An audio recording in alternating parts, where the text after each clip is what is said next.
Hi friends, welcome to Kuwait Tamil family channel.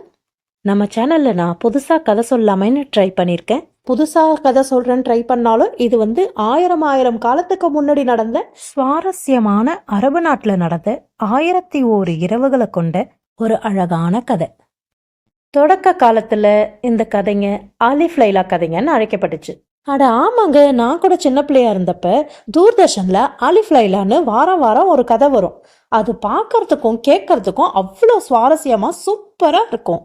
காலங்காலமா சொல்லப்பட்டு வரும் இந்த கதைங்க அரேபிய நாட்டோட மணல்வெளிகளையும் பாக்தாத்தோட தெருக்களையும் மந்திர விளக்குகளையும் பறக்கும் கம்பளங்களையும் நம்ம கண்முன்னே கொண்டு வந்து நிறுத்தும்.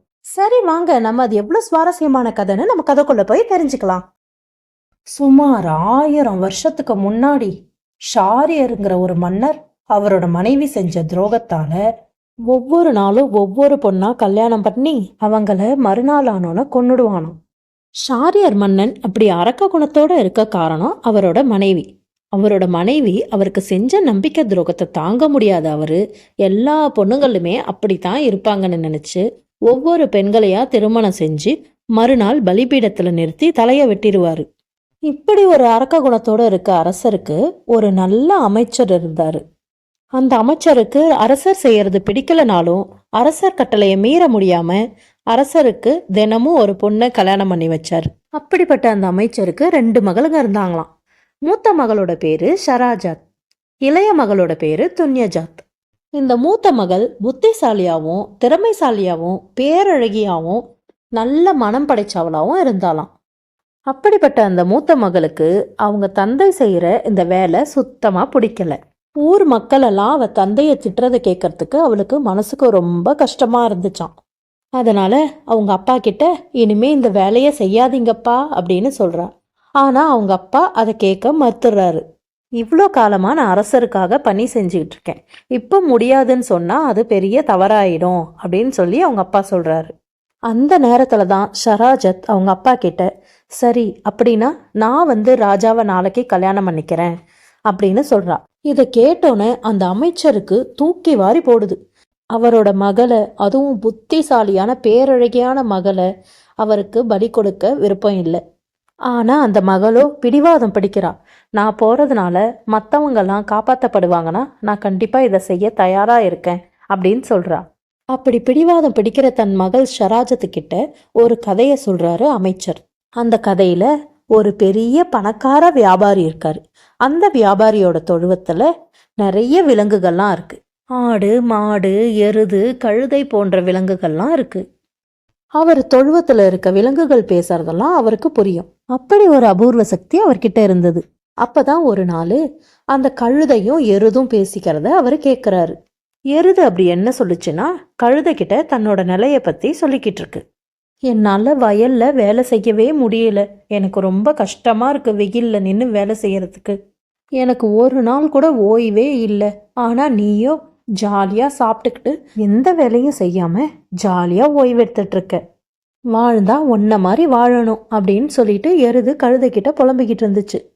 இப்படி மனசு நொந்து பேசின எருதுக்கு கழுதை உதவி செய்ய நினைச்சது.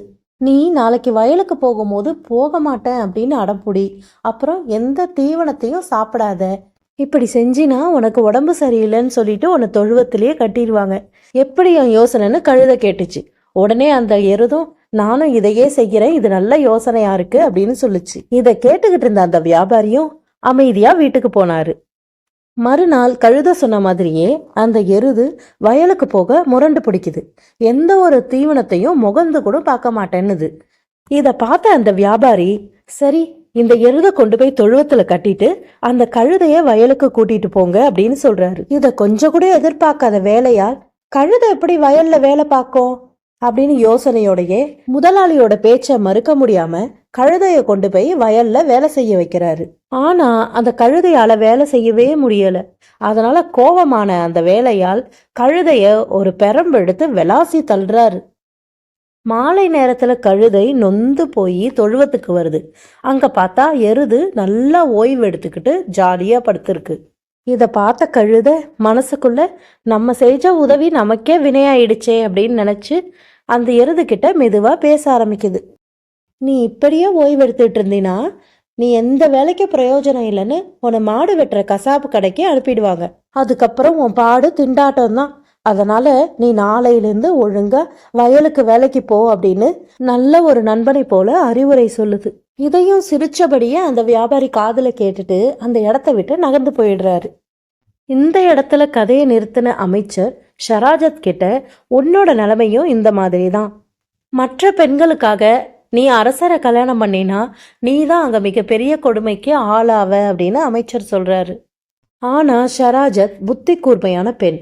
என்னோட புத்திசாலித்தனத்தால அரசரோட மனசை நிச்சயமா என்னால மாத்த முடியும், மற்ற பெண்களோட உயிரையும் என்னால காப்பாத்த முடியும் அப்படின்னு ஷராஜத் சொல்றா. இதை கேட்ட அமைச்சருக்கு வேற வழி தெரியாம அரசர்கிட்ட சொல்றதுக்கு கிளம்புறாரு. அரசருக்கும் அமைச்சர் மகளான ஷராவத்துக்கும் அன்னைக்கு திருமணம் நடந்து அன்றிரவு ஷராஜத்தை அரண்மனைக்கு அழைச்சிட்டு போறாங்க. அன்றிரவு மிகப்பெரிய திட்டத்தை ஷராஜத் அவ மனசுக்குள்ள வச்சிருந்தா. அந்த திட்டத்தின்படி அரசர்கிட்ட பேச்சு கொடுக்க ஆரம்பிக்கிறா. நாளைக்கு நான் இறந்து போயிடுவேன். இன்னைக்கு ஒரு நாள் தான் நான் உயிரோட இருப்பேன். வீட்டில் கூட என் தங்கச்சிக்கிட்ட நான் சரியாக பேசாமல் வந்துட்டேன். அதனால் என் தங்கச்சிக்கிட்ட பேசுகிற வாய்ப்பை எனக்கு தருவீங்களா? அவளை இன்னைக்கு ஒரு நாள் ராத்திரிக்கு இங்கே கூட்டிகிட்டு வர முடியுமா? அந்த வாய்ப்பை எனக்கு தருவீங்களா அப்படின்னு அரசர்கிட்ட ரொம்ப பணிவோடு கேட்டா. அதுக்கு அரசரும் சரின்னு சொல்கிறாரு. அமைச்சரோட பொண்ணு வேற, பார்க்க பாவமாக இருக்கு, நாளைக்கு உயிரோட இருக்க மாட்டா, கடைசி ஆசைன்னு வேற சொல்கிறா. அதனால் அரசரும் சரின்னு சொல்கிறாரு. உடனே ஆட்களை அனுப்பி அவளோட தங்கைய அரண்மனைக்கு கூட்டிட்டு வர சொல்றாரு. அவளோட தங்கை அரண்மனைக்கு வந்த உடனே ஷராஜத்தோட திட்டம் நிறைவேறிடுச்சுன்னு அவ நினைக்கிறா. ஏன்னா இது எல்லாமே அவ போட்ட ரகசிய திட்டம் தான். கல்யாணத்துக்கு முன்னாடியே அவ தங்கச்சி கிட்ட ஒரு விஷயத்த சொல்லி வச்சிருந்தா. எனக்கு கல்யாணம் ஆன நாளோட ராத்திரிக்கு உன்னை இங்க எப்படியாவது ஆட்களை அனுப்பி கூட்டிட்டு வர சொல்லிடுவேன். நீ அங்க வந்த உடனே என்கிட்ட கதை சொல்லும்படி கேட்கணும் அப்படின்னு அவ தங்கச்சி கிட்ட ஏற்கனவே சொல்லி வச்சிருந்தா. அந்த திட்டத்துப்படி அவளோட தங்க அரண்மனைக்குள்ள வந்தாச்சு. இப்போ அவ தங்கை அவ அக்கா கிட்ட ஓடி வந்து, அக்கா நீ நாளைக்கு உயிரோட இருப்பியோ என்னவோ, இன்னைக்கு எனக்கு ஒரு கதை சொல்லேன். நீ எப்பவும் எனக்கு கதை சொல்லி தூங்க வைப்ப இல்லையா, இன்னைக்கு ஒரு நாள் மட்டும் எனக்கு கதை சொல்லேன் அப்படின்னு சொல்லி கேட்குறா. இதை கேட்ட அரசருக்கு மனசுக்கு ரொம்ப கஷ்டமா இருக்கு. ஐயோ பாவம் இந்த சின்ன பொண்ணு, இன்னைக்கு ஒரு நாள் கதை கேட்டு போட்டோம், நாளைக்கு அவங்க அக்கா உயிரோட இருக்க மாட்டா, இன்னைக்கு ஒரு நாள் கதை சொல்லட்டும் அப்படின்னு நினைக்கிறாரு. அதனால கதை சொல்ல அனுமதி கொடுக்கறாரு. அங்கதான் 1001 இரவுகளோட முதல் கதை ஆரம்பமாகுது. ஷராஜாத் அவ தங்கைக்காக முதல் கதைய சொல்ல ஆரம்பிக்கிறா. ஒரு நகரத்துல ஒரு பெரிய வணிகர் இருக்காரு. அவர் மக்கள் கிட்ட இருந்து பணம் வாங்கி அதுல இருந்து பெரிய வியாபாரம் செஞ்சுக்கிட்டு இருக்காரு. அதனால பல ஊர்களுக்கு போக வேண்டியதா இருக்கு. பல ஊர்களுக்கு போற அவரு கடைசியா ஒரு பாலைவனத்தை வந்து அடையிறாரு. பாலைவனத்துல ரொம்ப வெயில் இருக்கிறதுனால அவருக்கு ரொம்ப தாகமா இருக்கு. எங்கேயாவது தண்ணி கிடைக்குமான்னு பாலைவன சோலைய தேடி அலையிறாரு. அங்க ஒரு பாலைவன சோலையும் பார்த்துடுறாரு. அந்த பாலைவன சோலையில ஒரு மரத்தடியில படுத்து தூங்குறாரு. அந்த நேரத்துல தான் அங்க ஒரு மிகப்பெரிய சத்தம் கேக்குது. என்னன்னு பார்த்தா அங்க ஒரு பெரிய பூதம் நின்னுகிட்டு இருக்கு. இதையெல்லாம் எதிர்பார்க்காத அந்த வியாபாரி நடுங்கி போறாரு. இவரை சாப்பிட போற எண்ணத்துல, நீ என்னோட மகனை கொன்னுட்ட, அதனால நான் உன்னை சாப்பிட போறேன் அப்படின்னு அவரை பயங்கரமா பயமுறுத்திக்கிட்டு இருக்கு. அவரும் பயந்து போய், நான் உன்னோட மகனை கொல்லல, நீ தப்பா புரிஞ்சுக்கிட்டு இருக்க, எனக்கு கடமைகள் நிறைய இருக்கு, தயவு செஞ்சு என்னை விட்டுரு அப்படின்னு கெஞ்சுறாரு. ஆனா அந்த பூதம் விடுறதா இல்லை.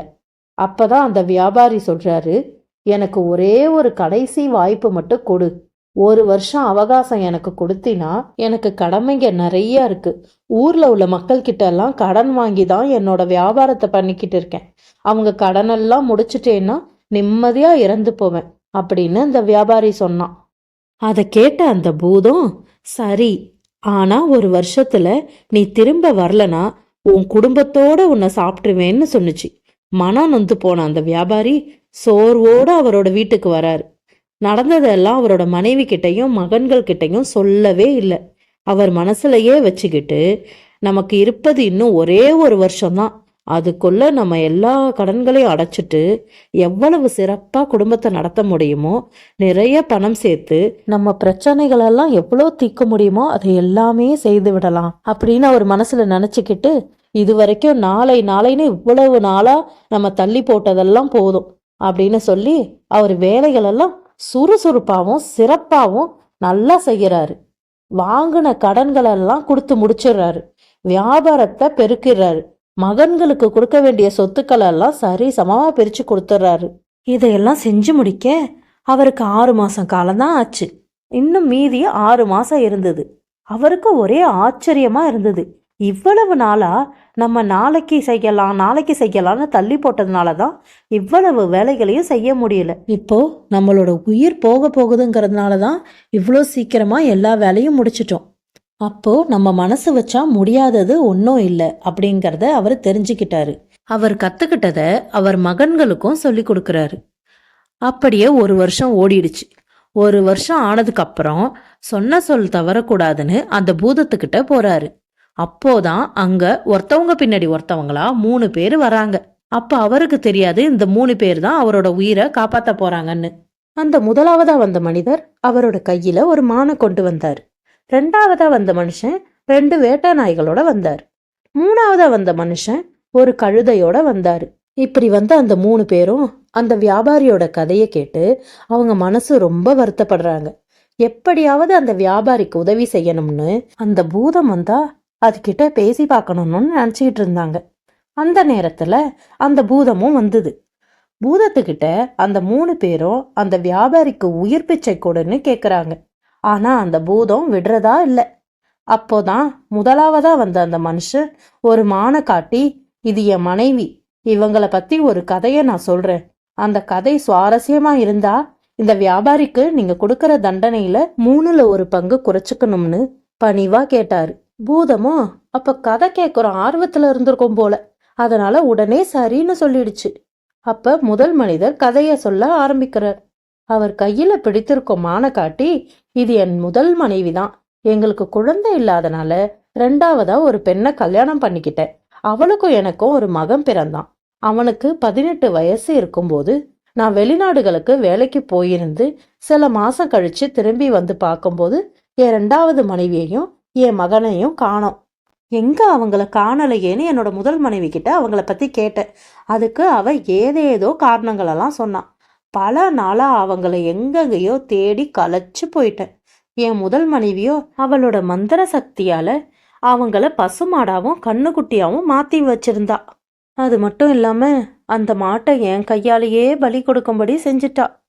அப்புறம் என் வீட்டுல மாடு மேய்ப்பவ சொல்லிதான் அது மந்திர சக்தியால மாடாவும் கண்ணுக்குட்டியாவும் மாறி இருப்பதை தெரிஞ்சுக்கிட்டேன்.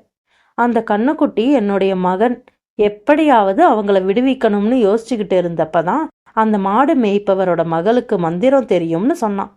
அந்த பெண் மந்திர சக்தியை பயன்படுத்தி கண்ணுக்குட்டியா இருந்த என் மகனை மீண்டும் மனுஷனா மாத்தி கொடுத்தா. அதுக்கப்புறமா அவங்க 2 பேருக்கும் கல்யாணம் செஞ்சு வச்சேன். இவ்வளவு கெட்ட எண்ணம் கொண்ட என் மனைவிக்கு கெட்டதுதான் நடக்கணும்னு அவளுக்கு தண்டனை கொடுக்கணும்னு நினைச்சு என் மருமக கிட்ட மானா மாத்த சொன்னேன். அவளும் மானா மாத்தி என் கையில கொடுத்தா. அதை அப்படியே புடிச்சுக்கிட்டு இங்க வந்தேன் அப்படின்னு சொல்றாரு.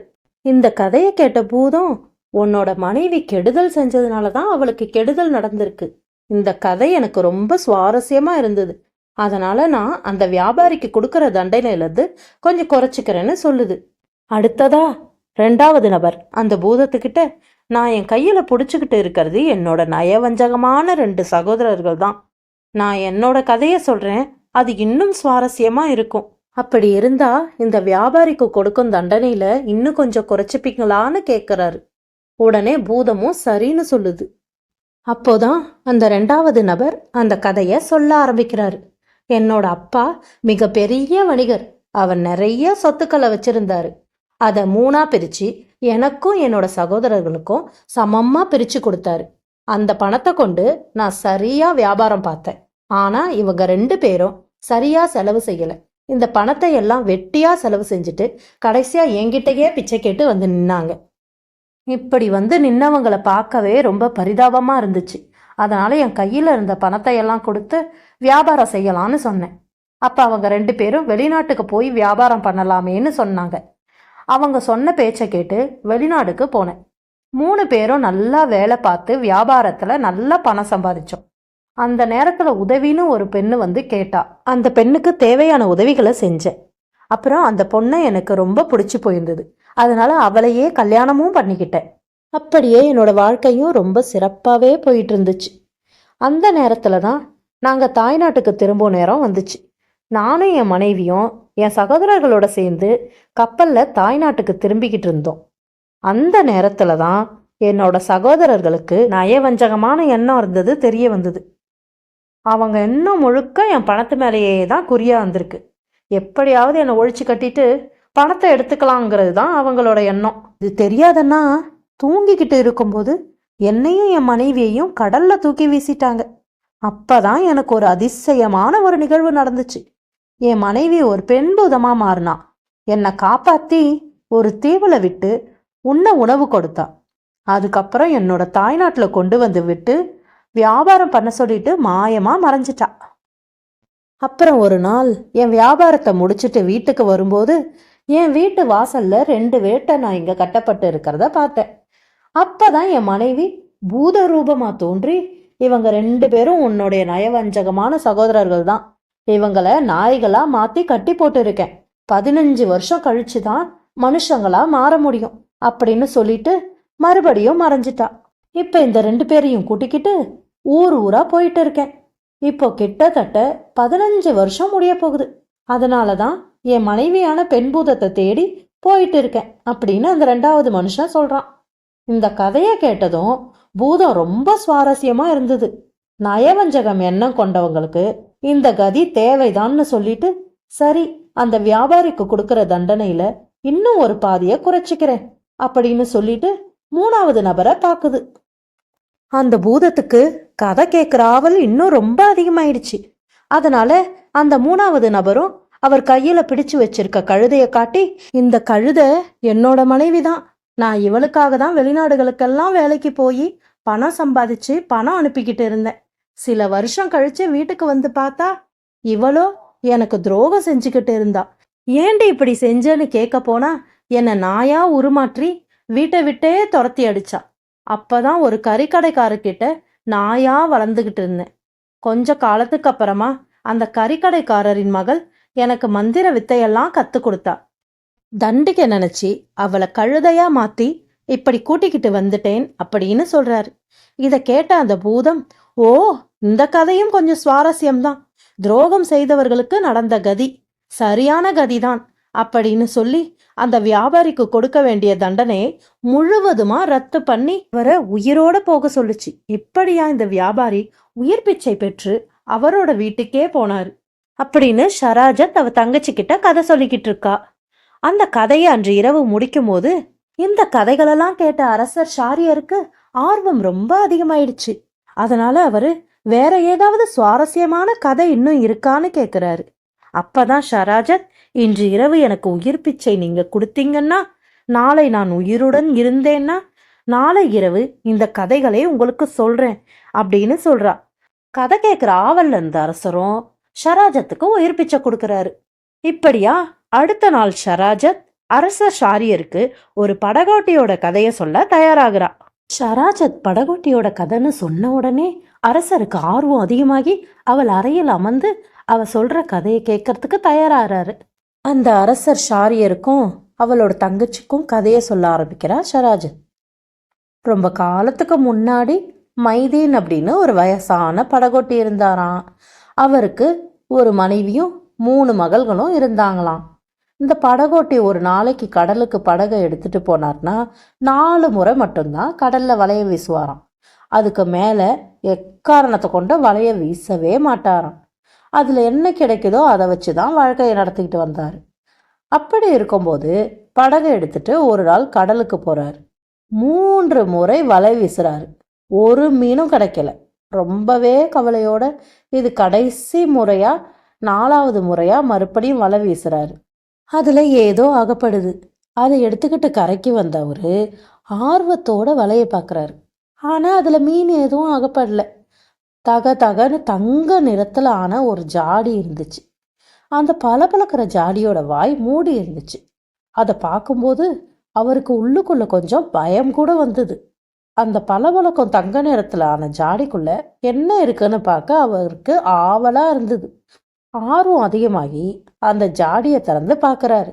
அவரை இன்னும் பயமுறுத்துற மாதிரி அந்த ஜாடிக்குள்ளேருந்து ரொம்ப பெரிய புகை கிளம்புது. அந்த புகையிலேருந்து ஒரு பெரிய பூதம் வருது. அவ்வளவுதான். அந்த மைதீன் மிரண்டு போயிட்டாரு. அந்த பூதத்துக்கிட்ட நீ யாருன்னு கேட்டோன்னு அந்த பூதம் கோவமா, எனக்கு பயங்கர பசி, உன்னை சாப்பிட போறேன் அப்படின்னு சொல்லி பயமுறுத்துது. ஆனா அந்த மைதீனும் அந்த பூதத்தை பார்த்து பயப்படல தெரியுமா? ஏன்னா அவர் தான் எந்த தப்பும் செய்யலையே. அப்புறம் எதுக்கு நீ என்ன சாப்பிடணும்? நான் தான் உன்னை இந்த ஜாடிக்குள்ளேருந்து காப்பாத்தினவன். நீ அந்த நன்றி கூட இல்லாம என்னை சாப்பிடலான்னு சொல்றியே அப்படின்னு கேக்குறாரு. அதுக்கு அந்த பூதம் சிரிச்சபடி, நான் ரொம்ப காலமா இந்த ஜாடிக்குள்ள இந்த கடலுக்குள்ள அடைப்பட்டு கிடந்தேன். இப்ப வெளியில வந்தோட எனக்கு பசி ரொம்ப அதிகமாயிடுச்சு. என் பசியை தீக்க நீயும் என் முன்னாடி இருக்க. இதை விட வேற என்ன வேணும் அப்படின்னு பயங்கரமா சிரிச்சுது. இந்த பூதம் பேசுறத பார்த்தோன்னே அவருக்கு மனசுக்குள்ள கொஞ்சம் பயமா தான் இருந்தது.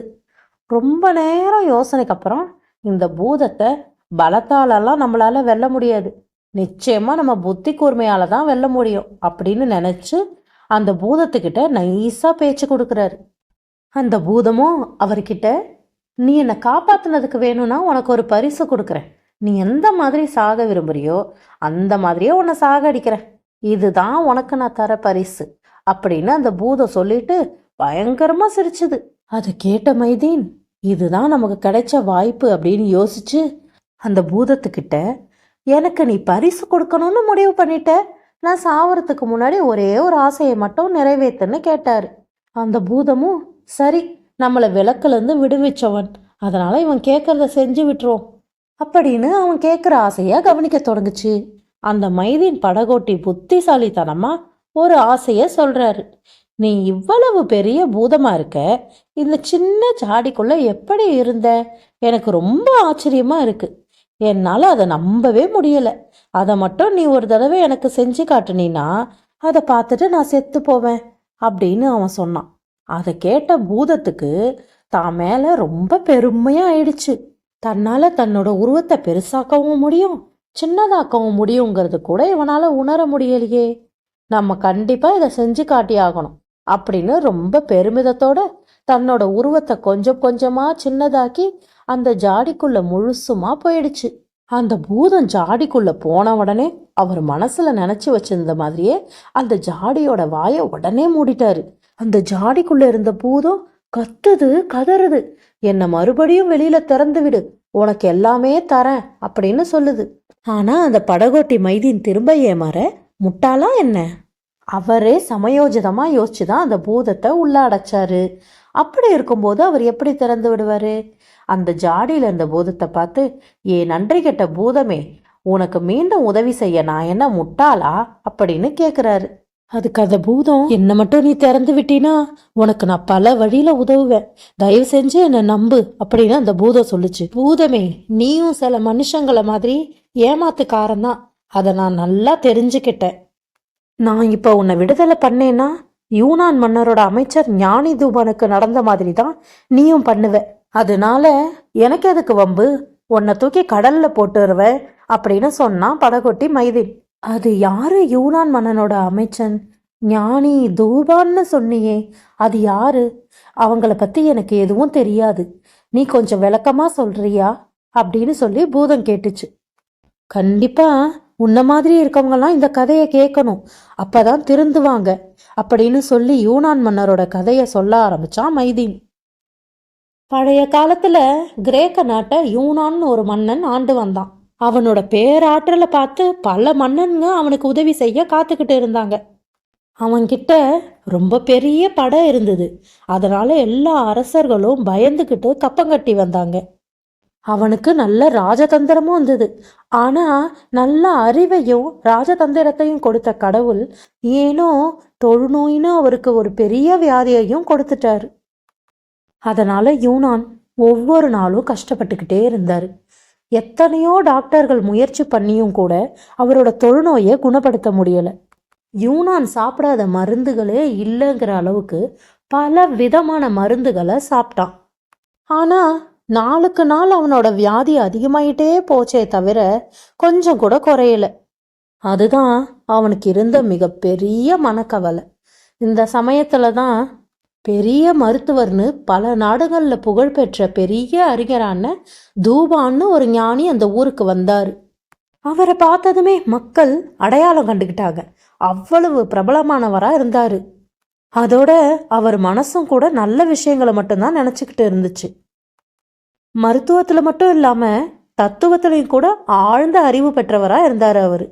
டாக்டர் வேலையை தொழிலா பண்ணாம சேவையா பண்ணிக்கிட்டு வந்தாரு. ஏழை மக்களுக்கு இலவசமா வைத்தியம் பார்த்துக்கிட்டு வந்தாரு. அதனால சில ஊர்ல வாழ்ந்த மக்கள் அவரை தெய்வமாவே நினைச்சாங்க. இந்த நேரத்துலதான் தூபான் அரசனுக்கு வந்த தொழுநோயை பத்தி கேள்விப்பட்டாரு. அரசருக்கு இந்த தொழுநோயை எப்படியாவது குணமாக்கணும்னு அவருக்கு ஆசை வந்துருச்சு. அதோட அது தன்னால முடியும்னு அவர் நினைச்சாரு. அதனால அரசனை பார்க்கறதுக்காக அந்த நாட்டோட அரண்மனைக்கு போனாரு. காவல்காரங்க தூபானை பார்த்ததுமே அவர் யாருன்னு தெரிஞ்சுக்கிட்டாங்க. அதோட அவர் உள்ள போகிறதுக்கும் அனுமதிச்சாங்க. தூபான் அரசனை பார்த்ததும் அரசருக்கு ஆறுதல் சொன்னாரு. அதோட யூனானுக்கு நம்பிக்கை கொடுக்கற மாதிரி பேசினாரு. அதனால யூனான் சந்தோஷப்பட்டு அவரோட நோய் நிச்சயம் சரியாயிடும்னு நம்பிக்கையோட இருந்தான். தூபான் கிட்ட அரசன், என்னோட நோய்க்கு எப்படி மருத்துவம் பார்க்க போறீங்க அப்படின்னு கேட்டான். அதுக்கு தூபான், அரசே, நீங்க எந்த மருந்தும் சாப்பிட வேண்டாம். ஏன் தைலங்களை கூட நீங்க தேய்ச்சிக்கிட்டு குளிக்க வேண்டாம். அவ்வளவு ஏன் எந்த கசாயங்களையும் கூட நீங்க குடிக்க வேண்டாம். ஆமா அரசே, இந்த மாதிரி தான் நான் உங்களை குணப்படுத்த போறேன் அப்படின்னு அவன் சொன்னான். அப்படியா, இது நடக்குமா அப்படின்னு கேட்டான் மன்னன். ஆமா அப்படின்னாரு தூபான். அரசனுக்கு மனசு ரொம்ப சந்தோஷமாயிடுச்சு. அதனால அவரை அரண்மனையிலேயே தங்கிக்கணும் அப்படின்னு சொல்லி எல்லா ஏற்பாடையும் பண்ணாரு. தூபானுக்கு ஒரு அழகான கலைநயம் நிறைந்த ஒரு அறைய அரசர் கொடுக்கறாரு. அந்த அறையில அவருக்கு தேவையான எல்லா புத்தகங்களையும் அடுக்கி வச்சாரு தூபான். அது மட்டும் இல்லாம விளையாட்டுக்கு பயன்படுற மட்டைகளை தயார் பண்ணினாரு தூபான். அதுலயும் அந்த போலோ விளையாட்டுக்கு மட்டைகளை வித்தியாசமாவே தயார் பண்ணியிருந்தாரு. குறிப்பா அதுல ஓட்டைகளை போட்டு அதுல பல வகையான மூலிகையோட தூளை அடைச்சி வச்சிருந்தாரு. அப்புறம் பந்துலையும் அந்த மூலிகை தூள்களை நிரப்பி அதோட வாயை மூடிட்டாரு. அப்புறம் அடுத்த நாள் அதை கொண்டு வந்து அரசர்கிட்ட கொடுத்தாரு. அரசே, இந்த பந்தையும் மட்டையும் வச்சு நாளைக்கு காலையில நீங்க சூரிய ஒளியில விளையாடணும். நீங்க அப்படி விளையாடும் போது உங்க உடம்புல இருந்து நல்ல வியர்வை வெளியில வரணும். அப்படி விளையாடும் போது இந்த பந்தலையும் மட்டையிலையும் நிரப்பி வச்சிருக்க மூலிகை தூள் உங்க தோல் மேல வந்து நல்லா ஒட்டிக்கணும். அந்த அளவுக்கு நீங்க நல்லா வியர்வை வர அளவுக்கு ஓடி ஆடி விளையாடணும். அப்புறம் அந்த மூலிகை தூளோட வாசனைய நீங்க நல்லா சுவாசிக்கணும். அப்படி செய்யும்போது உங்க நோய் கண்டிப்பா குணமாகும் அப்படின்னு சொல்லி முடிச்சுக்கிறாரு தூபான். விளையாடும் போது அந்த மட்டைகளையும் பந்தையும் எப்படி பிடிச்சு எப்படி அடிக்கணுங்கிறதையும் சொல்லி கொடுத்தாரு தூபான். அடுத்த நாள் காலையில தூபான் சொல்லி கொடுத்த மாதிரியே அரசரும் போலோ விளையாட்டை விளையாடினாரு. போலோ விளையாட்டுங்கிறது குதிரை மேல உட்காந்து ஒரு மூங்கில் மட்டையால பந்தை தட்டி விளையாடுறது. இப்படி விளையாடும் போது அந்த மட்டையில இருக்க துவாரத்துல மூலிகை பொடி வெளியில வந்து காற்றோடு கலந்து அவரோட மேல வந்து படும். அப்படி செய்யும் போது நாள் பட கொஞ்சம் கொஞ்சமா அந்த தொழுநோய் குணமாயிடும். இப்படி ஒரு மருத்துவ முறையை தான் தூபான் அரசருக்கு செஞ்சாரு. ஒவ்வொரு நாளும் அரசன் யூனான் தூபான் சொன்ன மாதிரியே போலோ விளையாட்டை விளையாட ஆரம்பிச்சாரு. கொஞ்சம் கொஞ்சமா அவரோட தொழுநோய் குறைய ஆரம்பிச்சது. அப்புறம் ஒரு நாள் அவரோட தொழுநோய் முற்றிலுமா குணமாயிடுச்சு. அரசர் யூனானுக்கு மனசு ரொம்ப சந்தோஷமாயி அந்த வைத்தியர் தூபானுக்கு அந்த நாட்டிலேயே ராஜ வைத்திய பொறுப்பை கொடுக்கறாரு. அரசர் சொன்னது போலவே தூபான் அந்த நாட்டிலேயே தங்கினாரு. அரசருக்கு தீர்க்க முடியாத நோயை தீர்த்ததுனால அந்த நாட்டிலையும் அரண்மனையிலையும் அவருக்கு அப்படி ஒரு மரியாதை கிடைச்சது. இதையெல்லாம் பார்த்த ஒரு வஞ்சகமான அமைச்சருக்கு ரொம்ப பொறாமையாயிடுச்சு.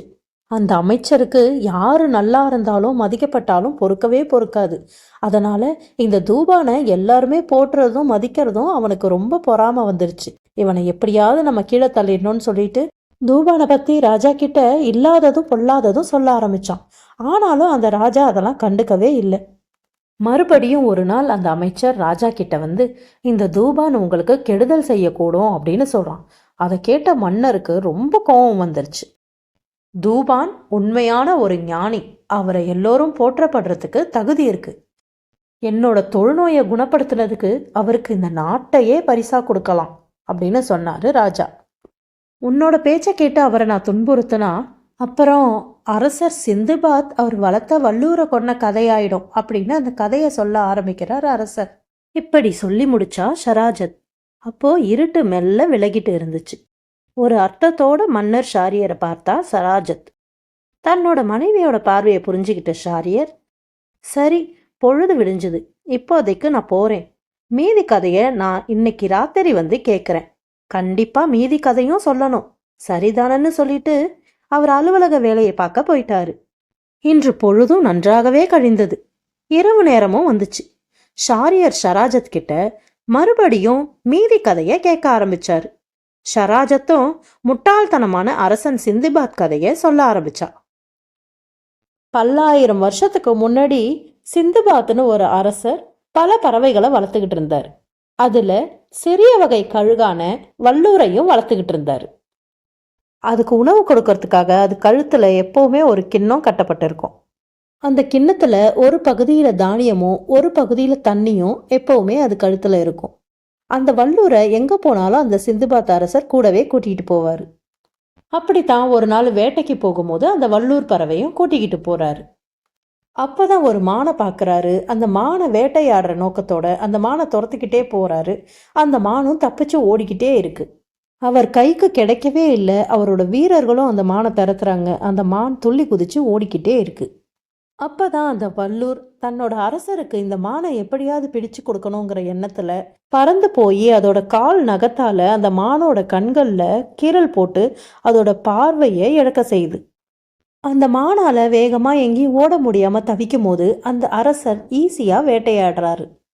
இப்படி அந்த அரசருக்கு வல்லூர் ஒரு நன்றியுள்ள ஜீவனா இருக்கு. இந்த நேரத்துல தான் அரசருக்கு ரொம்ப தண்ணி தாகமா இருக்கு. அரசரும் வல்லூரும் இருந்த இடத்துல தண்ணியே இல்லாம இருக்கு. கையிலையும் கொண்டு வந்த தண்ணி எல்லாம் காலியாயிடுச்சு. அப்ப அரசருக்கு ரொம்ப தாகமா இருக்கிறதுனால எங்கேயாவது தண்ணி இருக்குமான்னு பாக்குறாரு.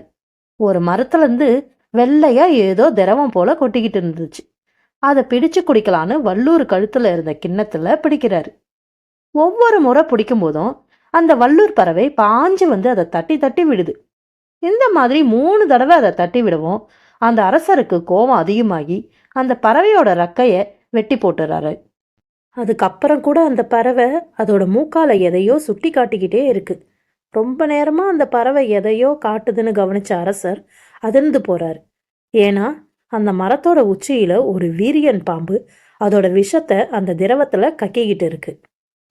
அதை குடிச்சா அவர் இறந்துடுவாருங்கிறதால தான் அந்த பறவை அந்த திரவத்தை தட்டி விட்டுக்கிட்டே இருந்திருக்கு. இது தெரியாம நாம அந்த பறவையோட ரெக்கைகளை வெட்டிட்டோமேன்னு மனசு ரொம்ப நொந்து அதுகிட்ட வேகமா ஓடி போறாரு. அதுக்குள்ள அந்த பறவையோட ரெக்கையிலேருந்து அதிகமான ரத்தம் வெளியேறி அந்த பறவை இறந்தே போகுது. தனக்கு நல்லது செஞ்ச வல்லூர் பறவைய தன் கையாலேயே கொன்னுட்டமேன்னு சிந்துபாத் அரசர் ரொம்பவே கலங்கி போறாரு.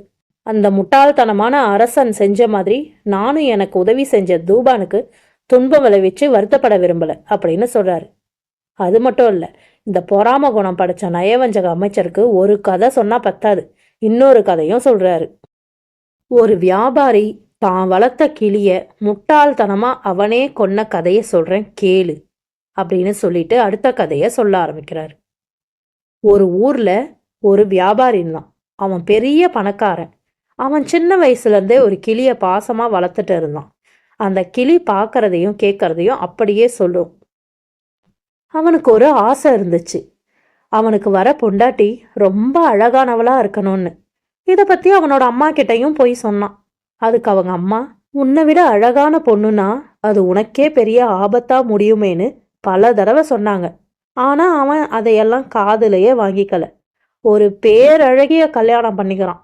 அதோட வியாபாரத்தை கவனிக்காம அவளோட அழகுலையே மயங்கி கிடந்தான். அதனால வியாபாரத்துல பெரிய நஷ்டம் வந்து நிறைய பணம் செலவாயிடுச்சு. அதனால வியாபாரத்தை மேம்படுத்த வெளிநாடு போகலான்னு நினைச்சான். அந்த நேரத்துல தான் அவங்க அம்மாவும் இறந்து போயிடுறாங்க. மனைவியை தனியா விட்டுட்டு போனா மனைவிக்கு ரொம்ப போர் அடிக்குமேன்னு சொல்லிட்டு அந்த பேசுற கிளியை மனைவி கிட்ட வச்சுட்டு தான் வெளிநாட்டுக்கு போனான். வெளிநாட்டுக்கு போய் சில வருடங்கள் கழிச்சு அவர் திரும்புகிற நேரத்துல தான் அவரோட மனைவி அவருக்கு துரோகம் செஞ்சதை அந்த கிளி பார்த்துட்டு இருக்கு. அவர் இல்லாத நேரத்துல ஒரு வாலிபன் அங்க வீட்டுக்கு வந்து போறத பார்த்துட்டு இருந்த கிளி அந்த வியாபாரி வீட்டுக்கு வந்ததும் அதை அப்படியே அவர்கிட்ட சொல்லுது. பார்த்ததை மட்டும்தான் இந்த கிளி சொல்லுன்னுட்டு அவர் மனைவியை பயங்கரமா அடிச்சிடுறாரு. இதையெல்லாம் பார்த்துக்கிட்டு இருந்த அவன் மனைவி இந்த கிளிக்கு சரியான பாடத்தை கற்றுக் கொடுக்கணும்னு நயவஞ்சகமாக திட்டம் போட ஆரம்பிக்கிறா. வியாபாரி பக்கத்து ஊருக்கு போன சமயத்தில் தான் வீட்டில் வேலை செய்கிறவங்கள கூப்பிட்டு அவங்களுக்கு அதிகமாக பணம் கொடுத்து தான் சொன்ன மாதிரி செய்ய சொல்கிறா. இரவு நேரத்தில் அந்த கிளி கூண்டுக்கு பக்கத்தில் உக்காந்து ஒரு பனிப்பெண்ணை அரிசி அரைச்சிக்கிட்டு இருக்க சொல்கிறா. இன்னொரு பனிப்பெண்ணை முகம் பார்க்கும் கண்ணாடியை கிளி கூண்டுக்கு பக்கத்தில் ஆட்டிக்கிட்டே இருக்க சொல்கிறா. நடுநடுவில் கொஞ்சம் தண்ணியையும் மேலேருந்து கீழே ஊற்றுற மாதிரி செய்யணும், அதை அந்த கிளியும் பார்க்குற மாதிரி செய்யணும் அப்படின்னு சொல்கிறா. இந்த மாதிரியெல்லாம் அந்த பனிப்பெண்ணுக்கு உத்தரவு கொடுத்து வச்சுருந்தா. அந்த பனிப்பெண்களும் கூட பணம் கிடைக்குமேனு அவ சொன்ன அத்தனையும் செஞ்சாங்க. வியாபாரி மறுநாள் வீட்டுக்கு வந்ததும் அந்த கிளிக்கிட்ட என்ன நடந்ததுன்னு கேட்டான். அந்த கிளியோ, எஜமானே, இங்கே பயங்கரமாக இடி இடிச்சுது, கண்ணை கூசுற அளவுக்கு மின்னல் வெட்டுச்சு, பயங்கரமான மழை அப்படின்னு சொல்லுச்சு. இதை கேட்ட அந்த வியாபாரிக்கு பயங்கரமாக கோபம் வந்துச்சு. நல்ல வெயில் காலத்தில் எப்படி மழை பெஞ்சிருக்கும்? நானும் இங்கே தானே இருக்கேன், நீ சொல்கிறதெல்லாம் பொய். அப்போ நீ என் மனைவியை பற்றி சொன்னதெல்லாம் கூட பொய் தான் அப்படின்னு அந்த கிளியை உடனே கொன்னுடுறான். கொஞ்ச காலம் கழித்து அவன் வீட்டுக்கு தெரிஞ்ச பனிப்பெண் கிட்ட தன் நிலையை சொல்லி வருத்தப்பட்டுக்கிட்டு இருக்கும்போது அந்த பனிப்பெண் கிளி சொன்ன அத்தனையும் உண்மைதான், உங்கள் மனைவி தான் நாடகம் ஆடி அந்த கிளிக்கு இப்படியெல்லாம் பண்ணியிருக்கா அப்படின்னு சொல்கிறத கேட்டு மனசு உடைஞ்சு போகிறான். சரியான சமயத்துக்காக காத்துக்கிட்டு இருந்தான். ஒரு நாள் இரவு நேரத்தில் வேலையை முடிச்சுக்கிட்டு வீட்டுக்கு வரும்போது அவனோட மனைவி ஒரு வாலிபனோட இருக்கிறத பார்க்குறான். உடனே அவளை வீட்டை விட்டு அடித்து துரத்து விடுறான். அந்த கிளி எந்த தப்பும் செய்யலைங்கிறத புரிஞ்சிக்கிட்டு மனசு வருத்தப்படுறான். இப்படி இந்த வியாபாரி கிளியை கொன்னுட்டு வருத்தப்பட்ட மாதிரி நானும் தூபானை தண்டிச்சு வருத்தப்பட விரும்பலைன்னு அந்த அமைச்சர்கிட்ட சொல்லிக்கிட்டு இருக்கும்போது அந்த நயவஞ்சகமான அமைச்சர், எதையும் தன் நயவஞ்சகத்தால் மாற்றக்கூடிய அமைச்சர் ஒரு கதையை அரசர் யூனானுக்கு சொல்கிறான். இந்த கதை தான் நல்லவனாக இருந்த அரசன் யூனானை வேற மாதிரி மாற்ற போகுதுன்னு அப்போ யாரும் நினச்சி கூட பார்க்கல. அந்த கதையை தான் இப்போ நம்ம பார்க்க போகிறது. பாரசீக அரசனான சுல்தான் நாதிர்ஷாவுக்கு அவரோட ஒரே மகன் குஸ்ரு மேலே உயிரையே வச்சிருந்தாரு. அந்த அரசனோட பையன்கிட்ட ஒரு குறை இருந்தது. அவன் ஏதாவது தப்பு செஞ்சானா அதை மற்றவங்க மேலே சொல்லி தப்பிச்சிருவான். அந்த ஒரு குறை மட்டும்தான் அரசன் நாதிர்ஷாவுக்கு பிடிக்காது. அந்த ஒரு குறையை தவிர அவன் மற்ற எல்லா விஷயங்கள்லையுமே சிறந்தவனாக தான் இருந்தான். இப்படிப்பட்ட பாரசீக மன்னனுக்கு அவரோட மகனை கண்காணிக்க ஒரு அமைச்சரை நியமிச்சிருந்தாரு. எங்கே போனாலும் அந்த அமைச்சர் அவன் பின்னாலேயே போகணும். ஒரு நாள் அவன் வேட்டைக்கு போகும்போது அந்த அமைச்சர் பின்னாலேயே போறாரு. இளவரசன் குஸ்ருவோட வேகத்துக்கு அவரால் ஈடு கொடுக்கவே முடியலை. அந்த இளவரசன் அந்த அமைச்சர் அவனை பின்தொடர்ந்து வரக்கூடாதுங்கிறதுக்காகவே வேகமாக போகிறான். அதனால அந்த இளவரசன் வேற எங்கேயோ போய் மறைஞ்சு போயிடறான். பின்னாடி தொடர முடியாத அமைச்சர் சோர்வா அரண்மனைக்கு வந்துடுறாரு. இளவரசனும் குதிரையை எடுத்துக்கிட்டு காட்டுக்குள்ள எங்கேயோ வேகமா போய் எங்க இருக்கோம்னே தெரியாம மாட்டிக்கிறான். அப்ப அங்க ஒரு அழகான இளம் பொண்ணை பார்க்கறான். அந்த பொண்ணுகிட்ட போய் நீ யாருன்னு கேட்குறான். அந்த இளம் பெண்ணும் அவ ஒரு நாட்டுக்கு இளவரசினும் இந்த காட்டோட அழகுல மயங்கி இங்க வந்துட்டதாகவும் தான் நாட்டுக்கு போக வழி தெரியலன்னு சொல்றான். நீங்க என் நாட்டுக்கு போக உதவுவீங்களானோ அந்த பொண்ணு கேட்குறா. இளவரசன் அவளோட அழகுல மயங்கி அவனோட குதிரையில ஏத்திக்கிட்டு உடனே அந்த குதிரையை வேகமா ஓட வச்சான். அந்த குதிரையும் அவனுக்கே அடங்காம வேகமா எங்கேயோ ஓடுது. கடைசியா ஒரு இடம் வந்தோடனே அந்த பெண் ஒரு பாழடைந்த ஒரு மண்டபத்துக்குள்ள போறா. அவனும் அவள் பின்னாலேயே போறான். அந்த பாழடைஞ்ச மண்டபத்துக்குள்ள போனோன்னே அந்த அழகான இளம்பெண் ஒரு பயங்கரமான அரக்கியா மாறுறா. அங்க இருக்கும் அவளோட பிள்ளைங்க கிட்ட, அரக்க பிள்ளைங்களே, நான் வெளியில ஒரு மனுஷனை உணவா கொண்டு வந்திருக்கேன், வயிறார சாப்பிடலாம்னு சொல்ல, இதையெல்லாம் வெளியிலேருந்து கேட்டுட்டு இருந்த அந்த இளவரசனும் பயந்து போய் மறுபடியும் குதிரையில ஏறி பறந்து அலறி அடிச்சுக்கின்னு அரண்மனைக்கு வந்தே சேர்ந்துடுறான். அரண்மனைக்கு வந்த இளவரசன் அங்க அரக்கிய பார்த்த விஷயத்த அரசர்கிட்ட சொல்றான். அவரோ அமைச்சர் மேல கோவப்படுறாரு. இளவரசரும் நடந்ததை கரெக்டா சொல்லாம அமைச்சர் மேலேயே பழிய போடுறான். அமைச்சர் தான் என்னை பின்தொடர்ந்தே வரல அப்படின்னு சொல்றான். அரசருக்கு பயங்கரமா கோபமாகி அந்த அமைச்சரை கொலையும் செஞ்சிடுறாரு. இந்த இடத்துல யூனான் அரசன் கிட்ட கதை சொல்லிக்கிட்டு இருந்த வஞ்சகமான அமைச்சர் கதையை நிறுத்துறாரு. அரசே, ஒரு நாட்டோட அரசர் பல விதத்துல யோசிக்கணும். ஏன்னா நிறைய பேர் பெரிய ராஜ்யத்தை அபகரிக்க நினைப்பாங்க. யாருக்கு தான் அரசன் ஆகணுங்கிற ஆசை இருக்காது? சந்தேகங்களை எழுப்பிக்கிட்டே இருக்காரு அந்த வஞ்சக அமைச்சர். இதையெல்லாம் கேட்டதும் அந்த அரசனுக்கும் மனம் மாறி போகுது. தூபான் குற்றவாளி தான் அப்படின்னு முடிவுக்கே வந்துடுறாரு.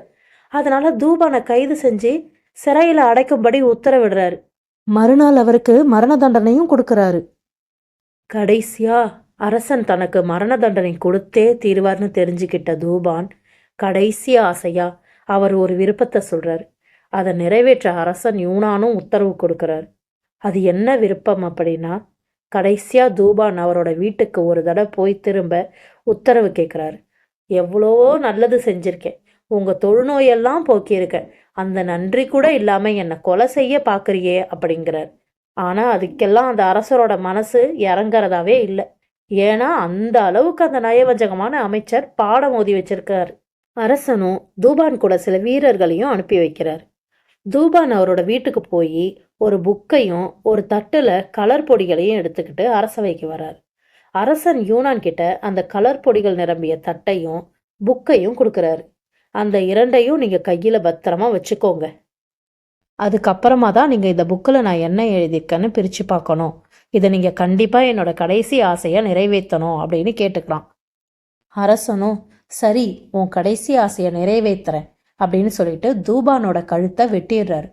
தலை துண்டானோன அவனோட தலையை எடுத்துட்டு போய் அந்த கலர் பவுடர்ல ஒட்டி தேய்க்கிறாரு. அந்த வெட்டப்பட்ட தலை பேச ஆரம்பிக்குது. அரசே, நீங்க நான் கொடுத்த அந்த புஸ்தகத்துல என்ன எழுதியிருக்கேன்னு கண்டிப்பா படிச்சு பார்க்கணும் அப்படின்னு திரும்ப திரும்ப சொல்லுது. அதை கேட்ட அரசனும் அந்த புக்கை எடுத்து பிரிச்சு பார்க்குறாரு. அதை பிரிச்சு பார்த்தா அதுல இருக்க பேப்பர்லாம் ஒன்னோட ஒன்று ஒட்டிக்கிட்டு இருக்கு. அது என்ன ஒட்டிக்கிட்டு இருக்குன்னு சொல்லிட்டு அதை எடுக்கிறதுக்காக நாக்கில் எச்ச தொட்டு தொட்டு அந்த பேப்பரை திருப்பி பார்க்குறாரு. ஒவ்வொரு பக்கமும் அதே மாதிரி ஒட்டிக்கிட்டு இருக்கு. அவர் எல்லா பக்கங்களையும் அந்த மாதிரி எச்ச தொட்டு தொட்டு வாயில வச்சு வச்சு அந்த புக்கை எடுத்து பிரிச்சு பார்க்குறாரு. ஆனால் அந்த புக்கில் ஒன்றுமே எழுதப்படவே இல்லை. ராஜா இப்படி செஞ்சதை பார்த்து அந்த தலை சிரிக்குது. ராஜா அப்படியே மயங்கி கீழே விழுறாரு. அப்படியே செத்தும் போயிடுறாரு. யூனான் அரசன் ஒரு நன்றி கெட்ட அரசன், அதனால அவன் உயிரோட இருக்கவே கூடாது அப்படின்னு சொல்லிட்டு தூபான் வந்து அவர் வீட்டுக்கு போய் அந்த புக்கில் ஃபுல்லாக விஷத்தை தடவி கொண்டு வந்திருந்தாரு. இது தெரியாத அரசனும் அதை வாயில தொட்டு வச்சு வச்சு இறந்து போயிடுறாரு. இந்த கதையை பூதத்துக்கிட்ட சொல்லிட்டு இருந்த மைதீன் படகோட்டி கதையை நிறுத்தினாரு. அந்த பூதத்துக்கிட்ட இன்னொன்னையும் சொல்றாரு. இந்த யூனான் மன்னன் நன்றி கட்டத்தனமா நடந்துக்கிட்டதுனால என்ன நிலைமைக்கு ஆளானாரு பத்தியா? கேடு வரும் பின்னே மதி கெட்டு வரும் முன்னேன்னு சும்மாவா சொன்னாங்க? அந்த மன்னன் கெட்ட அமைச்சரோட உபதேசத்தை கேட்டு நன்றி மறந்ததனால செத்தே போனான். இது எல்லாம் அந்த அல்லாவோட தீர்ப்பு.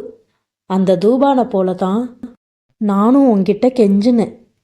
ஆனா நீயோ யூனான் மாதிரி என்கிட்ட ரொம்ப மோசமா நடந்துகிட்ட. நான் உன்னை மன்னிச்சாலும் அந்த எல்லாம் வல்ல இறைவன் அல்லாஹ் உன்னை மன்னிப்பாரா அப்படின்னு சொல்லி அந்த ஜாடிய கடல்ல தூக்கி எறியறதுக்காக போனான்.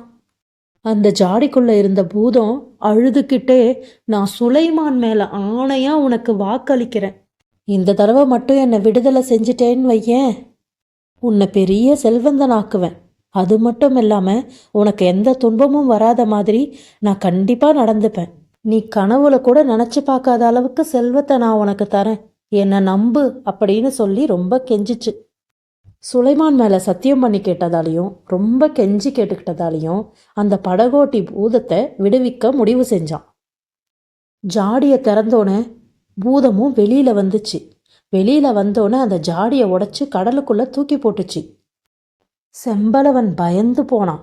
ஆனா பூதம் அவனை பார்த்து, நான் சத்தியம் பண்ணதால உன்னை கொல்ல மாட்டேன், உனக்கு ஒரு நல்ல வழியை காட்டுறேன், என்னை தொடர்ந்து வான்னு சொல்லி அந்த பூதம் முன்னாடியே போச்சு. அந்த பூதம் வெளியே தாண்டி வெகு தூரம் நடந்து ஒரு பாதைக்குள்ளே போச்சு. அந்த படகோட்டியும் பின்னாடியே போனான். கடைசியில் ஒரு ஏரிக்கு வந்தாங்க. அதில் பல வகையான வண்ண மீன்கள் இருந்துச்சு. செம்படவன் இப்படிப்பட்ட அழகான மீன்களை இதுக்கு முன்னாடி பார்த்ததே கிடையாது. பூதம் சொல்லுச்சு, இந்த ஏரியில் மீன்களை பிடிச்சிட்டு போய் உங்கள் சுல்தானிடம் கொடுத்தா அவரே உனக்கு நிறைய செல்வம் தருவார். இதை வச்சு நல்லா வாழலாம் அப்படின்னு சொல்லி அந்த பூதமும் மறைஞ்சு போச்சு. அந்த படகோட்டி ஒவ்வொரு வண்ணத்துலையும் ஒரு மீனை பிடிச்சிக்கிட்டு சுல்தான் கிட்ட போனான். அந்த அழகான மீன்களை பார்த்த சுல்தான் ஆச்சரியப்பட்டார். அதிக விலை கொடுத்து அந்த மீன்களை வாங்கி சமையல்காரி கிட்ட கொடுத்து அதை சமைக்கவும் சொன்னார். கை நிறைய பணத்தோட மகிழ்ச்சியா வீட்டுக்கு போனான் படகோட்டி. அரண்மனையில் சமையக்காரி மீன்களை சுத்தம் செஞ்சு ஒவ்வொன்றா கையில் எடுத்து மசாலாவை தடவி கொதிக்கிற எண்ணெயில் போட்டான். அப்போ அடுப்பாக்கிற சுவத்துலேருந்து ஒரு கீறல் வந்துச்சு. அதுலேருந்து ஒரு அழகான இளம்பெண் வெளியே வந்தா. அவ கையில் ஒரு சின்ன குச்சி வச்சிருந்தா.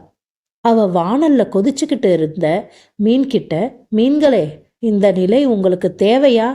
இப்பவாச்சும் என்னோட உடன்படிக்கையை ஏற்றுக்கோங்களேன் அப்படின்னு கேட்டா. எங்களை விட்டுடுங்க, நாங்கள் உங்களோட உடன்படிக்கைக்கு சம்மதிக்கிறோம் அப்படின்னு அந்த மீன்கள் பேசுறத கேட்டு சமயக்காரி பயந்து போய் அலறி அப்படியே மயக்கம் போட்டு கீழே விழுந்துட்டா. அந்த பெண் வானலியை கீழே தட்டி விட்டு சுவர்லத்து கீறல் வழியா திரும்பி மறைஞ்சு போயிட்டா. மீன்கள் எல்லாம் அடுப்புல விழுந்து கருகி போச்சு. இந்த விஷயம் அமைச்சர் வழியா அரசருக்கும் தெரிய வந்துச்சு. அரசர் சமையல்காரிய விசாரிச்சாரு. அவங்க சத்தியம் செஞ்சு சொன்னதை முதல்ல அரசர் நம்பவே இல்லை. அப்புறம் மறுபடியும் அந்த படகோட்டிக்கிட்ட இருந்து அதே வகை மீன்களை வாங்கி அவர் எடுத்துட்டு வர சொன்னார். சமையக்காரி மீன்களை சமைக்க ஆரம்பித்த போது இந்த முறை அரசர் அருகிலேயே இருந்து பார்த்துட்டு இருந்தார். இந்த தடவை அடுப்பில் ஒரு கீறல் ஏற்பட்டு அதில் ஒரு கருப்பு நிறத்தில் அடிமை ஒருத்தன் வெளியில் வந்தான். அவனும் அதே மாதிரி, மீன்களே, இந்த நிலை உங்களுக்கு தேவையா? இப்போதாவது என்னோட உடன்படிக்கையை ஏற்றுக்குவீங்களா அப்படின்னு கேட்டான். எங்களை விட்டுடுங்க, நாங்கள் உங்கள் உடன்படிக்கைக்கு சம்மதிக்கிறோம் அப்படின்னு சொல்லி அதே மாதிரியே மீன்கள் மறுபடியும் பேசுச்சு. இந்த அடிமையும் வானலியை உருட்டி விட்டுட்டு அதே மாதிரி கீறல் வழியாக அவனும் மறைஞ்சு போயிட்டான். மீன்கள் எல்லாமே அடுப்பில் விழுந்து மறுபடியும் கருகி போச்சுங்க. இதை பார்த்து எல்லோருமே பயந்து போயிட்டாங்க. சமயக்காரி சொன்னது உண்மைன்னு அரசனுக்கும் புரிஞ்சுது. அப்போ அரசர், இந்த மீன் விஷயத்துல ஏதோ ஒரு மர்மம் இருக்கு, நாம அதை பத்தி விசாரிக்கணும், முதல்ல அந்த செம்படவனை கூப்பிட்டு வாங்க அப்படின்னு அரசர் சொல்றாரு. அந்த செம்படவனும் அரசங்கிட்ட எல்லா விவரத்தையும் சொல்றான். அவன் உதவியோட அரசர் அந்த அழகான ஏரிக்கு அவனை கூட்டிட்டு போறாரு. ஏரியோட அழகையும் மீன்களையும் பார்த்து அரசருக்கு மனசு ரொம்ப மயங்கி போச்சு. அப்புறம் அரசர் அவரோட ஆட்களை அரண்மனைக்கு திருப்பி அனுப்பிட்டாரு. அவர் 2 நாளில் திருப்பி வர்றதா சொன்னார். செம்படவனுக்கும் பரிசை கொடுத்து அவனையும் அனுப்பிட்டாரு. சில மணி நேரம் கழித்து ஏரியோட அழகை ரசிச்சுட்டு அதோட வரலாறை தெரிஞ்சுக்க நினச்சாரு அரசர். பக்கத்தில் இருந்த கிராமத்தில் முதியவகிட்ட இதை பற்றி விசாரிச்சார். ஆனால் யாருக்குமே ஏரியை பற்றி எதுவுமே தெரியலை. ஆனால் அரசர் ஏரியோட வரலாறு தெரியாமல் விடமாட்டேன்னு பிடிவாதமாக அதை பற்றி இன்னும் நிறைய விஷயங்களை தேட தொடங்கினார். இரவும் பகலும் அவர் நடந்துக்கிட்டே இருந்தார். ஒரு இரவு தூரத்தில் ஒரு அழகான அரண்மனையை பார்த்தாரு. நிலா வெளிச்சத்தில் அந்த அரண்மனை ரொம்ப கம்பீரமாக இருந்துச்சு. சுற்றி எந்த வீடும் மக்களும் எதுவுமே இல்லை. அரசர் அந்த அரண்மனைக்கு போனார். அந்த அரண்மனையோட கதவுகளை திறந்தே இருந்துச்சு. அரசர் துணிஞ்சு உள்ளே போனார். யாரையுமே அங்கே காணோம். அவர் சத்தம் போட்டாலும் யாரும் பதில் சொல்லலை. ஆனாலும் அரசர் உள்ளே போனார். அப்போ ஏதோ துக்கமான ஒரு சத்தம் கேட்டுச்சு. அந்த சத்தம் எந்த பக்கத்துல இருந்து வந்துச்சோ அந்த திசையை நோக்கி அரசர் போக ஆரம்பிச்சாரு. அங்க ஒரு அறையில அழகான ஒரு மஞ்சத்துல நல்ல உருவமுள்ள ஒரு இளைஞன் உட்கார்ந்துகிட்டு இருந்தான். அவனோட முகத்துல சந்தோஷமே இல்லை. ஏதோ இழந்தவன மாதிரி அவன் உட்காந்துக்கிட்டு இருந்தான். அரசனை பார்த்ததும் அந்த இளைஞன் முதல்ல பயந்துட்டான். ஆனா அரசர் அவனை வணங்கி அவரை யாருன்னு அறிமுகப்படுத்தி அங்க வந்த காரணத்தையும் சொன்னாரு. அப்போ அந்த இளைஞன் கொஞ்சம் தைரியம் ஆனான். இளைஞன் அரசன் கிட்ட போய், அரசே, என்னை மன்னிச்சிடுங்க, உண்மையில எழுந்து நின்று வணங்குறது தான் ஒரு முறை, ஆனா நான் எழுந்து நிற்க முடியாத நிலையில இருக்கேன் அப்படின்னு சொன்னான். அந்த வாலிபனை பார்க்கறதுக்கு பாதி மனுஷனாவும் இடுப்புக்கு கீழே கல்லாவும் இருந்தான். ஆனா அவனோட நிலைமையை புரிஞ்சுக்கிட்டு ஆர்வமா இருந்தாலும் அரசர் அமைதியா இருந்தாரு. அரசர் ஆர்வமா இருக்கிறத அந்த இளைஞன் புரிஞ்சுக்கிட்டான். அவனோட கதையை அவர்கிட்ட சொல்ல ஆரம்பிச்சான். அரசே, நான் இந்த நாட்டை ஆண்ட முகமது சுல்தானோட மகன். அவர் 10 வருஷம் நல்லா ஆட்சி செஞ்சார். அவர் இறந்த பிறகு நான் ஆட்சிக்கு வந்தேன். அப்போ எனக்கு கல்யாணமும் ஆச்சு. என் மனைவி என்னை உயிருக்குயிரா நேசிச்சா. 5 வருஷம் நல்லா வாழ்ந்தோம் அரசே. ஆனா அதுக்கப்புறம் ஒரு மாதிரி மாறத் தொடங்கிட்டா. ஒரு நாள் என்னோட வேலைக்காரங்க பேசுறத கேட்டேன். அவங்க சொன்னாங்க, என் மனைவி ராத்திரில எனக்கு மதுல ஏதோ மருந்தை கலந்து கொடுத்துட்டு நான் தூங்கினதுக்கு அப்புறமா வெளியே போயிட்டு அதிகாலையில தான் திரும்புறான்னு எல்லாரும் சொன்னாங்க. அதை கேட்டதுலேருந்து நான் கொஞ்சம் ஜாக்கிரதையாவே இருந்தேன். அன்னைக்கு ராத்திரியும் என் மனைவி எனக்கு மது கொடுத்தா. நான் குடிக்காம குடிச்ச போதையில தள்ளாடுற மாதிரி நடிச்சுக்கிட்டு இருந்தேன். ஒரு கட்டத்துல நான் வேணும்னே படுக்கையில விழுந்தேன். என் மனைவி நான் தூங்கிட்டேன்னு நினைச்சு சந்தோஷமா வெளியே போனான். அவ போன கொஞ்ச நேரத்துல அவளுக்கே தெரியாம அவ பின்னாடியே நான் போனேன். நான் என் கையில ஒரு வாளை மட்டும் எடுத்துட்டு போனேன். அவ ரொம்ப தூரம் நடந்து போய் ஒரு குடிசைக்குள்ள போனான். அந்த குடிசையும் தானா கதவை திறந்துச்சு. நான் அங்க என்னதான் நடக்குதுன்னு பார்க்கறதுக்காக பக்கத்துல இருந்த ஒரு மரத்து மேலே ஏறி அந்த குடிசைக்குள்ள இருந்த ஒரு ஓட்ட வழியா எட்டி பார்த்தேன். ஆமா, அந்த வேலைக்கார பெண்கள் சொன்னதெல்லாம் உண்மைதான். என் மனைவி அவளோட ரகசிய காதலனை சந்திக்கிறதுக்காக போனான். இது எனக்கு ரொம்பவே அதிர்ச்சியை கொடுத்துச்சு. அதனால கோவப்பட்டனா கையில கொண்டு போன வாளை எடுத்து தூக்கி எறிஞ்சேன். அந்த வாள் அந்த கருமை நிறமான காதலன் மேல பட்டுச்சு. இருட்டா இருந்ததுனால அவன் செத்துட்டான்னு நினைச்சி நான் திரும்ப போயிட்டேன். அவளும் கொஞ்ச நேரத்துல அரண்மனைக்கு வந்தா. வந்தவ தலையில மொட்டை அடிச்சிட்டும் கருப்பு கலர்ல ட்ரெஸ் போட்டுக்கிட்டும் இருந்தா. அவளோட நெருங்கின சொந்தக்காரவங்க இறந்துட்டதாகவும் அதனால துக்கம் அனுசரிக்க போவதாகவும் அந்த நந்தவனத்துல ஒரு மண்டபத்தை கட்டித்தர சொன்னான். அங்க போய் கொஞ்ச காலம் துக்கம் அனுசரிக்க போறதாகவும் சொன்னான். சரி, இனிமே இவ திருந்திடுவான்னு நினைச்சு நானும் அவ சொன்ன எல்லா விஷயங்களையும் செஞ்சு கொடுத்தேன். அந்த நந்தவனத்துல கட்டி கொடுத்த மாளிகைக்கு அவ அடிக்கடி போயிட்டு வரத பார்த்தேன். அப்பதான் எனக்கு தெரிஞ்சது அவளோட காதலன் இன்னும் சாகலன்னு. அன்னைக்கு நைட்டு நான் தூக்கி போட்ட வாளில் அவனுக்கு வெட்டுப்பட்டு இருந்தது. அவனுக்கு சேவை செய்யறதுக்காக தான் என் மனைவி அந்த நந்தவனத்துல தனியா ஒரு மாளிகையை கட்டி கேட்டிருக்கான். அவளை தண்டிக்க போன என்ன அவ கையில வச்சிருந்த மந்திர தண்ணியால பாதி கல்லாவும் பாதி மனுஷனாவும் மாத்திட்டா. அதோட என்னோட நாட்டில் இருந்த 4 அழகான தீவுகளையும் மலையா மாத்தி, என் தலைநகரத்தை ஏரியா மாத்தி, என் மக்களையெல்லாம் ஏரியில இருக்க மீன்களா மாத்திட்டா. என் நகரமே அழிஞ்சு போச்சு. அது மட்டும் இல்லாம அந்த சூனியக்காரி தினமும் வந்து என்னை சவுக்காலேயே அடிச்சுட்டு போறா அப்படின்னு அந்த இளவரசன் அவனோட கதையை அந்த அரசன்கிட்ட சொல்லி முடிச்சான். இளவரசனோட கதையை கேட்ட அரசர் அவனுக்கு ஆறுதல் சொன்னார். அவனோட துன்பத்தெல்லாம் தீர்த்து வைக்கிறதாவும் வாக்குறுதி கொடுத்தாரு. அன்னைக்கு ராத்திரி அந்த இளவரசனோட அரண்மனையிலேயே தங்கினாரு அரசர். நள்ளிரவு நேரத்துல அரசன் அவனோட வாளை எடுத்துக்கிட்டு இளவரசன் கிட்ட சொல்லிட்டு அந்த சூனியக்காரி பொண்ணோட காதலன் இருக்கிற இடத்துக்கு போய் அவனை கொன்னார். அந்த பிணத்தை தோளில் போட்டுக்கிட்டு போய் ஒரு புதரில் போட்டு திரும்ப தோட்டத்து மாளிகைக்கு போய் அவன் காதலன் படுத்திருந்த மாதிரியே படுத்துக்கிட்டார். இதெல்லாம் நடக்கும்போது அந்த சூனியக்கார பொண்ணு அவன் காதலனை பார்க்க அங்கே வந்தா. அங்கே ஒரு மங்கலான விளக்கு மட்டும்தான் எரிஞ்சுக்கிட்டு இருந்துச்சு. போர்வையை மூடி படுத்திருந்த அரசர் மெதுவான குரல்ல அந்த பொண்ணுக்கிட்ட, உன் புருஷன் எப்போ பார்த்தாலும் முணுமுணுத்துக்கிட்டே இருக்கான். பார்க்கறதுக்கு எனக்கு ரொம்ப பாவமாக இருக்கு. அவனை எப்படி பழைய நிலைக்கு கொண்டு வரலாம் அப்படின்னு கேட்டார்.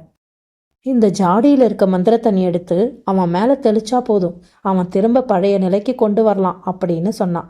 அப்போ மீன்களா இருக்கிற மக்களையும் ஏரிகளையும் மலைகளையும் எப்படி பழைய மாதிரி மாற்றலாம் அப்படின்னு அரசர் மறுபடியும் கேட்டார். அது பெரிய விஷயமே இல்லை. இந்த ஜாடியில் இருக்க மந்திர தண்ணி எப்போவுமே இதில் இருக்கும். என்ன நினச்சி நம்ம தெளிச்சாலும் தெளிக்கிறவங்க மனசுப்படி எல்லாமே நடக்கும் அப்படின்னு அவ பதில் சொன்னான். அப்போ நீ சொல்றது உண்மைதானா? எல்லாமே இந்த மந்திர தண்ணியால தான் நடக்குதா அப்படின்னு அரசர் கேட்டார். ஆமா ஆமா, இதை பத்தி ஏன் கேட்குறீங்க? நீங்க இப்படி பேசுறவங்க இல்லையே. உண்மையில நீங்க என் காதலன் தானா அப்படின்னு அந்த பொண்ணு விளக்க எடுத்துக்கிட்டு பக்கத்துல வந்தா. சீக்கிரமா புரிஞ்சுக்கிட்ட அரசர் அவரோட வாளை எடுத்து அந்த பொண்ணோட தலையை வெட்டி தள்ளிட்டார். அவள் உயிர் இல்லாமல் கீழே விழுந்தா.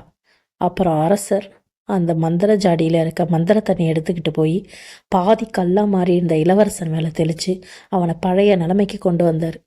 அதுக்கப்புறம் ஏரியில் இருந்த மீன்கள் மேலேயும் அந்த மந்திர தண்ணியை தெளித்து மீன்களை எல்லாம் மனுஷங்களாக மாற்றினார். அடுத்தது மலைகள் மேலேயும் மந்திர தண்ணியை எடுத்து தெளித்து அந்த 5 மலைகளையும் அழகான தீவாக மாற்றினார் அந்த அரசர். இப்படியா அந்த நாட்டு மக்களையும் காப்பாற்றி இளவரசன்கிட்ட ஒப்படைச்சிட்டு அந்த அரசன் அங்கேருந்து புறப்படுவதற்காக தயாராக இருந்தார். இளவரசன் நிறைய பரிசு பொருட்களை கொண்டு வந்து அரசரை விசேஷமாக கவனிச்சான். ஆனால் அந்த நல்ல மனசுள்ள ராஜா அந்த இளவரசனையும் அவனோட ஆட்களையும் அவர் கூடவே அவர் நாட்டுக்கு கூட்டிகிட்டு போய் அங்கே அந்த மீனவனை அழைச்சி இளவரசனுக்கு அறிமுகப்படுத்தி ஒரு விதத்தில் இந்த செம்படவனால தான் எல்லாமே நடந்துச்சு, இவன் மட்டும் அந்த மீன்களை பிடிச்சிட்டு வராமல் இருந்திருந்தா எனக்கு ஒன்றுமே தெரிஞ்சிருக்காது, இவன் அல்லாவே அனுப்பிச்சாரு போல அப்படின்னு சொல்லி அவனுக்கு நிறைய பரிசுகளை கொடுத்து அந்த அவையில் இருக்க எல்லார் முன்னாடியும் அந்த மீனவனை பெருமையாக கௌரவிச்சாரு. அதை பார்த்த எல்லோரும் ரொம்ப சந்தோஷப்பட்டாங்க. இப்படியா அந்த கதையை முடிச்சா ஷராஜத். அதை கேட்ட ஷாரியருக்கு ரொம்ப மகிழ்ச்சி அடைஞ்சாரு. அப்போ துன்யாஜாத் ஏற்கனவே பாதி கதையிலேயே போயிட்டதால ஷாரியரும் ஷராஜத்தும் சந்தோஷமா கொஞ்ச நேரம் பேசிக்கிட்டு இருந்தாங்க. அப்போ ஷாரியர் ஷராஜத் கிட்ட, இன்னும் ஒரு அதிசயமான கதை இருந்தா சொல்லு, அது நீ முன்னாடி சொன்ன கதைகள் எல்லாத்தையும் விடவும் சிறப்பா இருக்கணும் அப்படின்னு ஷராஜத் கிட்ட கேட்டாரு. அதுக்கு ஷராஜத் அலாவுதீனும் அற்புத விளக்கம்ங்கிற கதையை சொல்ல ஆரம்பிச்சான். நான் இன்னைக்கு சொல்ல போற கதை இது வரைக்கும் சொன்ன எல்லா கதையை விட ரொம்ப அற்புதமானது. இந்த கதை உங்களுக்கு ரொம்ப பிடிக்கும் அப்படின்னு ஷராஜத் சொன்னான். ஷாரியர் சொன்னாரு, இது வரைக்கும் நீ சொன்ன கதை எல்லாமே அற்புதமாக தான் இருந்தது. இப்போ நீ சொல்ல போற கதைய நீயே அற்புதமா இருக்குதுன்னு சொன்னீன்னா அப்ப அது இன்னும் ரொம்ப சூப்பராகவே இருக்கும்னு நினைக்கிறேன். அந்த கதையை கேட்க எனக்கு ரொம்ப ஆர்வமா இருக்கு, நீ சீக்கிரம் அந்த கதையை சொல்லு அப்படின்னு சொல்லி கேட்டார். அதுக்கு ஷராஜத், இன்னைக்கு ரொம்ப லேட் ஆயிடுச்சு, எனக்கும் தூக்கம் வருது, நீங்களும் ரொம்ப டயர்டா இருக்கீங்க, அதனால நாளைக்கு இரவு நான் இந்த கதையை உங்களுக்கு சொல்றேன் அப்படின்னு சொல்லிட்டு தூங்க போயிட்டா. அடுத்த நாள் அரசர் அவரோட வேலைகளெல்லாம் சீக்கிரமா முடிச்சுக்கிட்டு அவ சொல்ல இருக்க அலாவுதீனும் அற்புத விளக்கும் கதையை கேட்கறதுக்கு ரொம்ப ஆர்வமா வர்றாரு. ஷராஜத் கிட்ட வந்து, ஷராஜத், நீ நேற்று ஒரு கதை சொல்றேன்னு சொன்னீல்ல, அந்த அலாவுதீனும் அற்புத விளக்கு கதையை எனக்கு சொல்லு, நான் அதை கேட்கறதுக்காக ரொம்ப ஆர்வமா ஓடோடி வந்திருக்கேன் அப்படின்னு சொல்றாரு. ஷராஜத்தும் அந்த விளக்கு கதையை சொல்ல ஆரம்பிக்கிறான். என்னோட குரல்ல இந்த கதையை கேட்கும் நண்பர்களே, இந்த வீடியோ ரொம்ப லென்த்தியா போறதுனால இந்த அலாவுதீனும் அற்புத விளக்கும் கதையை நான் அடுத்த வீடியோவில் அப்லோட் பண்ணுறேன். இந்த அற்புதமான கதைக்குள் கதை வர கதைகளை கேட்கணும்னு விருப்பப்பட்டீங்கன்னா நான் அப்லோட் பண்ண போகிற அடுத்த வீடியோவை தவறாமல் பார்த்து கேளுங்க. இந்த கதைகளை என்னோட குரலில் கேட்க உங்களுக்கு பிடிச்சிருந்தா நம்ம சேனலை சப்ஸ்கிரைப் பண்ணி உங்கள் ஃப்ரெண்ட்ஸுக்கும் ஷேர் பண்ணுங்கள். அடுத்த வீடியோவில் அடுத்த கதையோடு உங்களை சந்திக்கிறேன். அதுவரை உங்களிடமிருந்து விடைபெறுவது உங்கள் தர்ஷி.